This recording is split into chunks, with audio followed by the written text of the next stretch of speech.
Assalamualaikum warahmatullahi wabarakatuh. Saya Siti Nur Aziza Fitriana, NIM 18010404046 dari kelas 5 PBSI B. Di video kali ini saya akan menjelaskan materi pragmatik untuk memenuhi tugas UAS mata kuliah pragmatik yang terdiri dari 5 materi.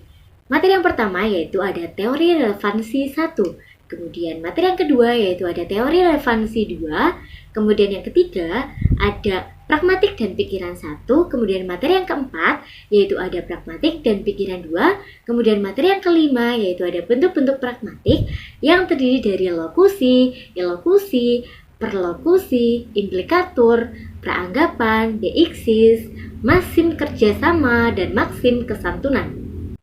Ya, langsung saja ke materi yang pertama. Materi yang pertama yaitu tentang teori relevansi 1. Dalam pendekatan teori relevansi, seluruh kerangka maksim GRIS sepenuhnya digantikan oleh prinsip-prinsip relevansi. Prinsip ini menurut Pepper dan Wilson mencapai penyederhanaan yang diperlukan terhadap kerangka GRIS meskipun tidak kehilangan kekuatan kerangka tersebut dalam memberikan penjelasan.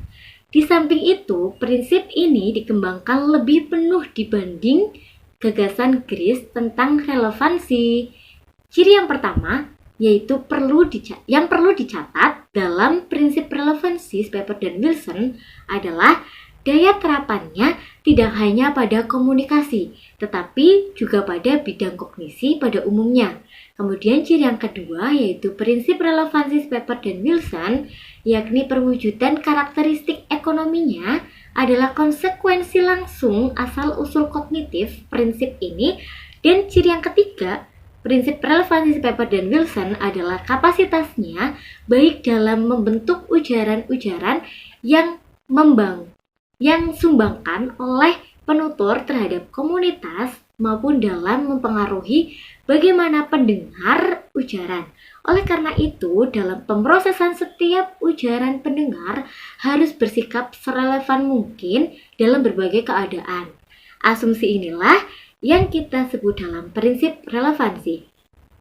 Kemudian yang selanjutnya adalah relevansi dan komunikasi. Penelitian GRIS tentang maksim-maksim percakapan dapat dipandang memberikan unsur-unsur sistem konfirmasi hipotesis pragmatik. Semua maksim GRIS dapat diganti dengan prinsip relevansi tunggal bahwa penutur berusaha bersikap serelevan mungkin dalam berbagai keadaan yang bila diuraikan secara tepat dapat mengatasi sejumlah besar data yang dapat dijelaskan dengan rancangan maksim-maksim GRIS. Oleh karena itu, terhadap pemrosesan setiap ujaran pendengar harus membawa asumsi yang kuat bahwa penutur telah berusaha bersikap serelevan mungkin dalam keadaan-keadaan tersebut. Kemudian yang selanjutnya ada relevansi dan kognisi. Konfirmasi ilmiah merupakan proses global yang dapat memanfaatkan cara-cara inovatif terhadap sejumlah besar informasi. Atau dengan kata lain, di sini perbedaannya adalah dengan proses dalam bentuk premis. Kemudian Pepper dan Wilson memberikan reaksi dengan ambivalensi terhadap kemungkinan penjelasan semacam ini. Kemudian proses kognisi sentral tidak dapat dijelaskan dengan menunjukkan proses-proses kognitif, pemahaman inferensial, dan proses-proses pembuatan teori ilmiah. Kemudian Pepper dan Wilson menunjukkan sejumlah cara di mana proses sentral yang diperlukan untuk pembuatan teori ilmiah berbeda dengan proses-proses yang diperlukan untuk pemahaman inferensial seperti proses yang sangat berbeda. Kemudian sains berurusan dengan alam yang tidak terlihat aktif dalam membantu pembuatan teori. Sedangkan penutur dalam komunikasi biasanya menghasilkan ujaran-ujaran dengan cara yang dapat membantu pemahaman. Pembuatan teori ilmiah merupakan aktivitas intelektual yang sangat luar biasa, sedangkan pemahaman inferensial merupakan kemampuan yang benar-benar lebih bersifat biasa. Kemudian menurut Speper dan Wilson, interpretasi berjalan dengan dua tahap. Pembentukan hipotesis tentang niat komunikasi penutur dan yang kedua yaitu konfirmasi hipotesis tersebut. Yang selanjutnya ada kritik filosofis terhadap teori relevansi. Positisme logika muncul untuk melawan konteks kultural di mana orang semakin percaya yang tentu saja didorong oleh semakin suksesnya sains bahwa sains dapat memberikan jawaban atas semua persoalan penting dari sejumlah bidang. Positisme logika berfungsi untuk melegalkan sentimen-sentimen chauvinisme sains dan penghinaan terhadap pertanyaan-pertanyaan non-ilmiah yang menyertai chauvinisme ini dengan menegakkan norma-norma dan standar-standar sains sebagai kriteria wacana yang bermakna dalam penelitian. Kemudian teori verifiabilitas atau daya pembuktian kebenaran. Makna ini merupakan fokus terdalam menyangkalkan diri yang dilontarkan oleh Putnam terhadap positisme. Baik, materi yang kedua yaitu ada teori relevansi 2. Positisme logika Putnam mengajukan kriteria signifikansi di mana setiap pernyataan yang tidak dapat dibuktikan kebenaran secara langsung dapat dianggap tidak ada artinya. Kemudian, klaim Putnam inilah bahwa dengan tidak mengenali kontribusi kondisi-kondisi ini dan kondisi-kondisi lain terhadap makna pernyataan-pernyataan teoritis ilmiah, kalangan positivis telah menghasilkan penjelasan reduksionis terhadap makna pernyataan-pernyataan ini dan yang penting penjelasan reduksionis terhadap gagasan-gagasan makna dan rasionalitas. Kemudian reduksionisme ilmiah teori relevansi yaitu yang pertama ada kaidah-kaidah eliminasi. Menurut Speper dan Wilson, asumsi diproses dengan piranti deduktif sentral.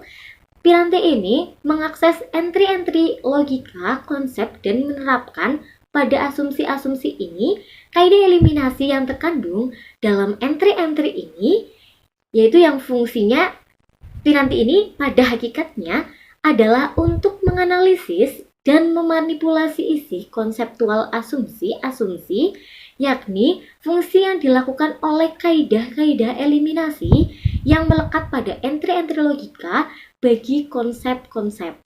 Kemudian Speper dan Wilson menyatakan kaidah-kaidah eliminasi ini berfungsi menginterpretasikan isi asumsi-asumsi konseptual.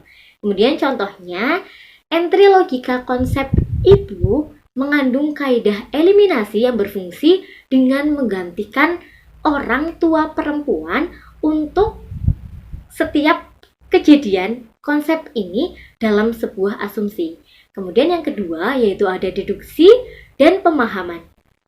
Reduksionisme terhadap penjelasan Speper dan Wilson tentang pemahaman inferensial mencerminkan kecenderungan reduksionis yang serupa dalam model penjelasan deduktif monologis di kalangan positivis logika. Kemudian penjelasan ilmiah dalam positisme logika diberikan dengan menggunakan deduksi di mana pernyataan yang menerangkan explanandum berasal dari pernyataan-pernyataan berbagai hukum ilmiah dan pernyataan-pernyataan yang menerangkan fakta-fakta empiris yang telah diketahui sebelumnya atau kondisi-kondisi awal. Kemudian yang ketiga yaitu ada konfirmasi fungsional. Speper dan Wilson mengembangkan konsep konfirmasi fungsional sebagai reaksi kritis terhadap konsep konfirmasi logika. Baik, materi yang ketiga yaitu ada pragmatik dan pikiran 1.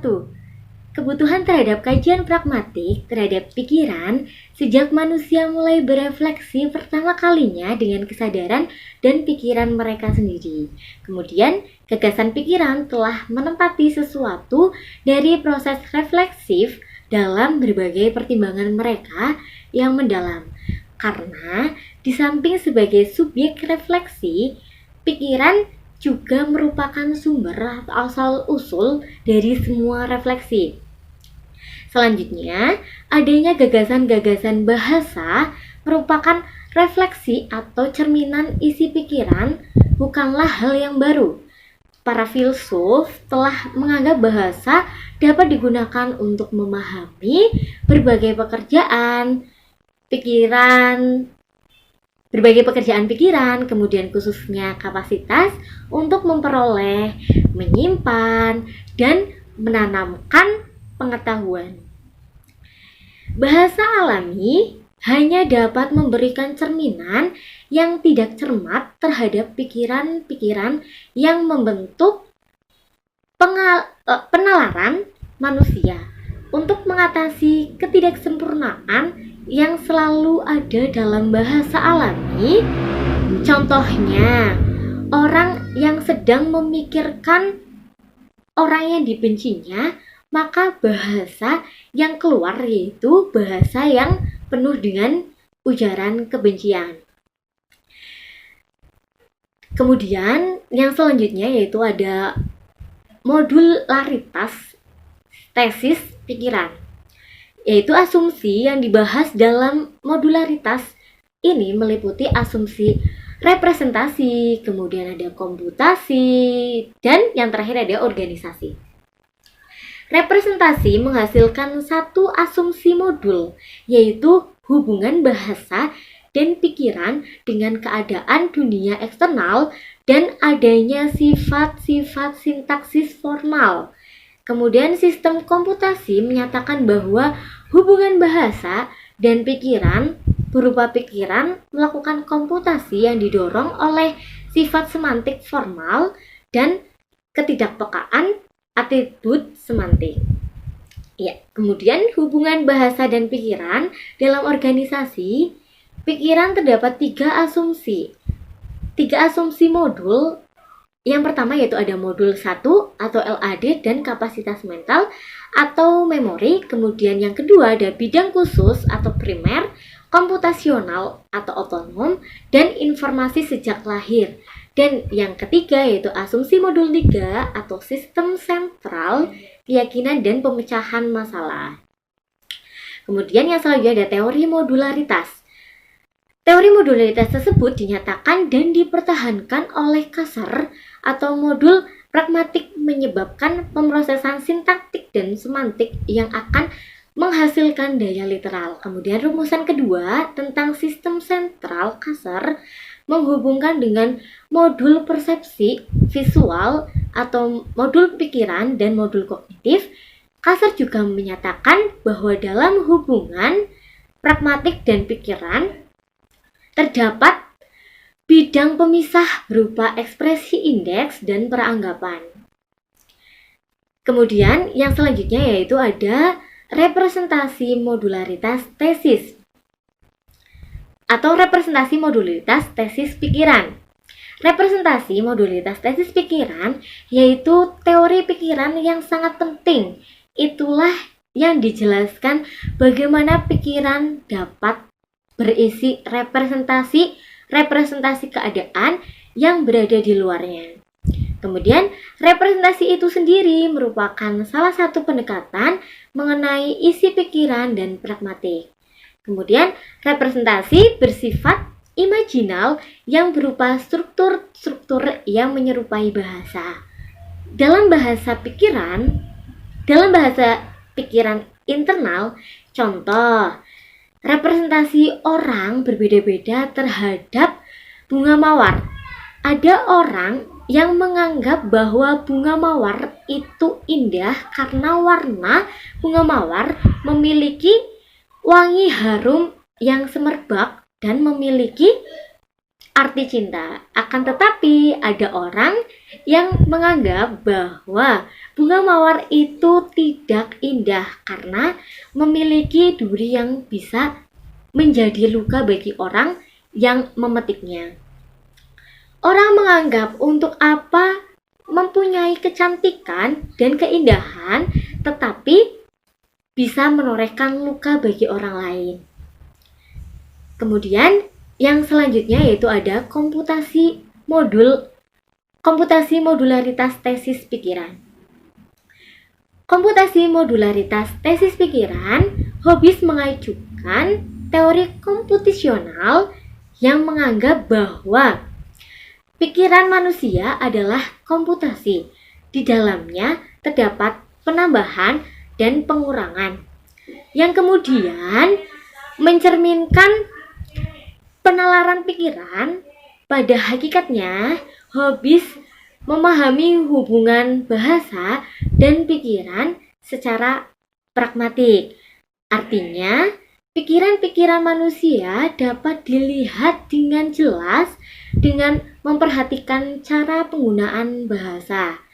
Kemudian komputasi pada dasarnya merupakan representasi yang tidak dapat dipisahkan dari fungsi pikiran dalam kegiatan operasional kognitif. Contoh, pikiran kita memiliki akses pada dua representasi, di antaranya P dan Q.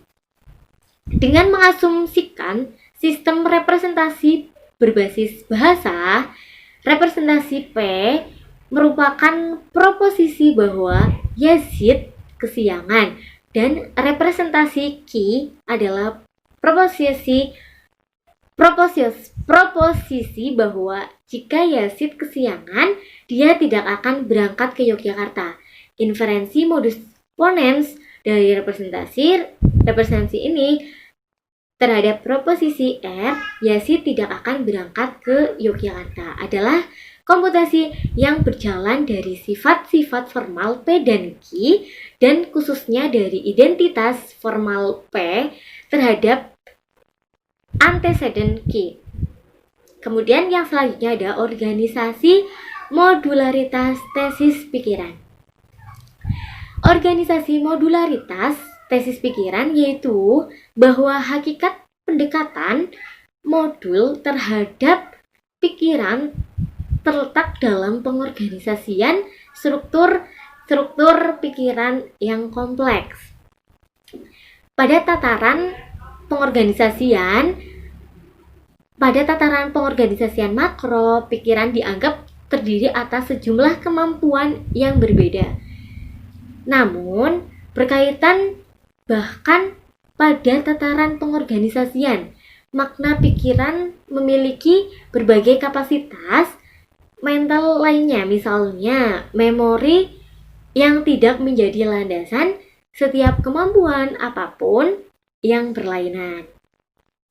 Kemudian, pada tataran pengorganisasian mikro pikiran, sejumlah kemampuan pikirannya adalah modul-modul kognitif. Kemudian modul kognitif memberikan input bagi sistem sentral yang tidak seperti modul-modul lainnya, tidak bersifat khusus bagi bidang apapun dan dikemas secara informasional.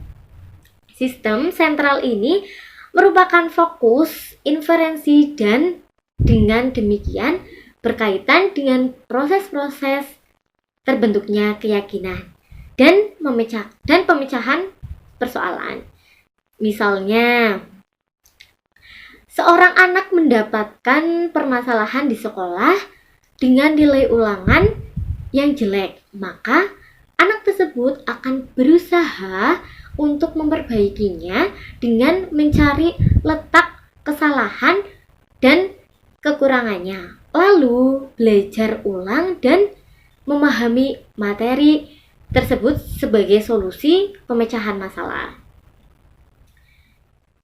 Kemudian yang selanjutnya ada pragmatik dan modularitas. Melalui pembahasan pragmatik dan modularitas oleh Kasser, komitmennya terhadap modularitas tetap kuat. Pada tingkat tertentu, kekuatan penuh pragmatik tidak dibiarkan berfungsi dalam pengertian bahwa Kasser tidak pernah menggunakan pragmatik untuk mempengaruhi perubahan-perubahan di dalam proposal. Di dalam perubahan-perubahan proposal modularitas tersebut. Kemudian proses-proses pragmatik, proses-proses gramatikal, modul tidak memberikan sedikit sekali wawasan langsung terhadap sifat-sifat proses-proses pragmatik dan non-modul. Memang, semakin banyak kita memodelkan pragmatik pada tata bahasa, maka semakin banyak kesalahan yang mungkin kita lakukan. Kemudian terdapat rumusan dasar struktur modul. Terdapat rumusan dasar struktur modul pragmatik yang diajukan kasar pragmatik dalam pikiran adalah modul pragmatik plus bagian tengah pragmatik, kemudian plus bidang pemisah pragmatik. Secara umum dapat dikatakan bahwa tindak tutur menunjukkan kebutuhan akan modul pragmatik yang bersifat linguistik, implikatur, percakapan, dan prinsip kesantunan menunjukkan adanya komponen pragmatik dalam sistem sentral pikiran. Dan indeksikal dan peranggapan pragmatik leksikal memberikan bukti adanya bidang pemisah antara modul pragmatik dan bagian pragmatik sistem sentral tersebut.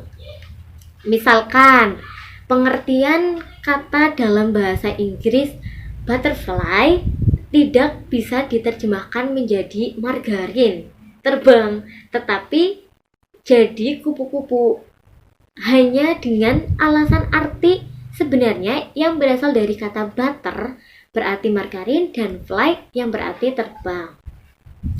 Sehingga adanya modul pemisah ini agar dapat mempermudah seseorang dalam memahami suatu makna walaupun pada dasarnya sangat sulit dalam penerapan dan pemisahannya.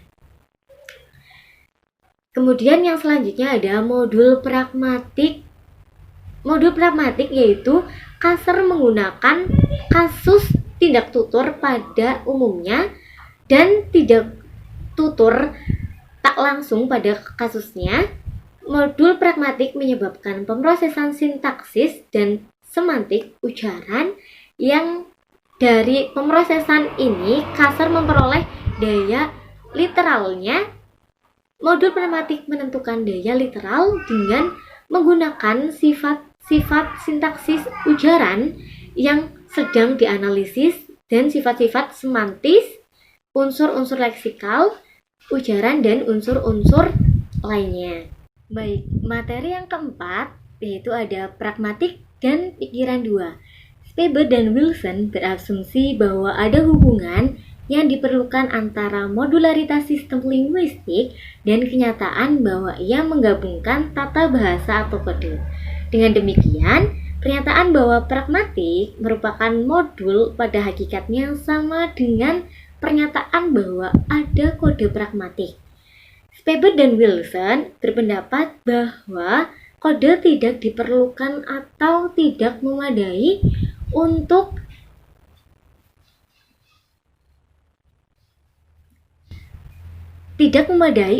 menginterpretasikan ujaran. Komunikasi tidak selalu melibatkan reproduksi maksud yang sebenarnya oleh penutur. Menurut pikiran pendengar, tipe komunikasi yang paling tepat dijelaskan oleh sebuah kode, malahan yang paling sering dapat dicapai oleh komunikasi adalah menunjukkan persamaan antara pikiran penutur dan pendengar. Baik, materi yang terakhir atau materi yang kelima yaitu bentuk-bentuk pragmatik. Yang pertama, berdasarkan fungsi tindak tutur, kita dapat mengenal bentuk pragmatik yaitu ada lokusi, kemudian ada ilokusi, kemudian ada perlokusi. Bentuk lokusi adalah bentuk ujaran yang menyatakan sesuatu.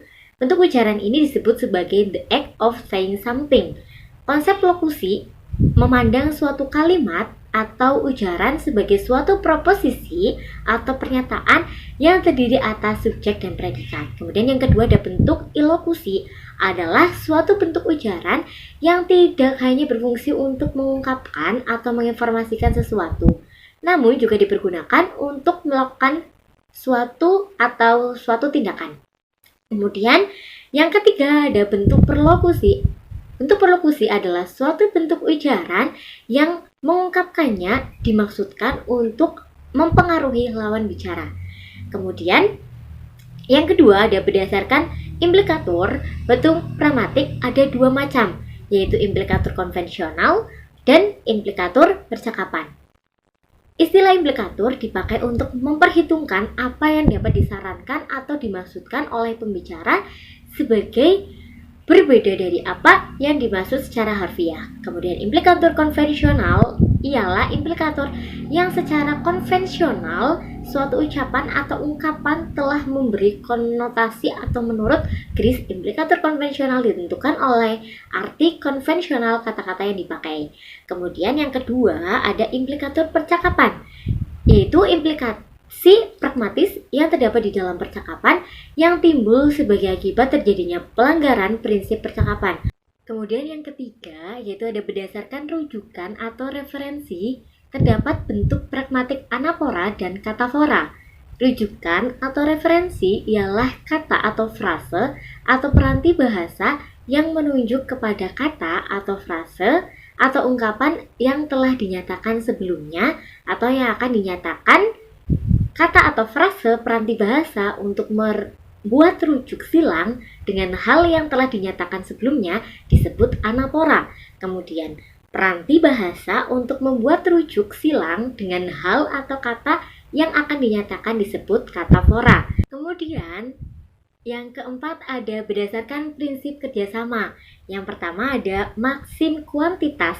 Maksim kuantitas menetapkan bahwa setiap peserta pembicaraan memberikan kontribusi yang secukupnya atau yang sesuai dengan yang diperlukan oleh lawan bicara. Kemudian yang kedua ada maksim kualitas.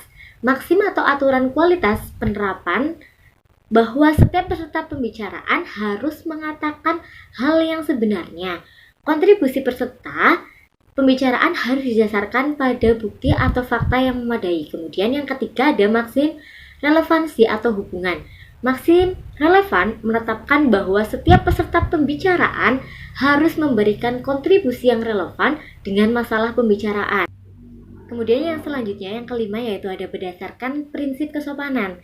Yang pertama ada maksim kebijaksanaan. Maksim ini diungkapkan dalam ujaran impositif dan komisitif. Maksim ini berdasarkan pada aturannya yaitu ada dua.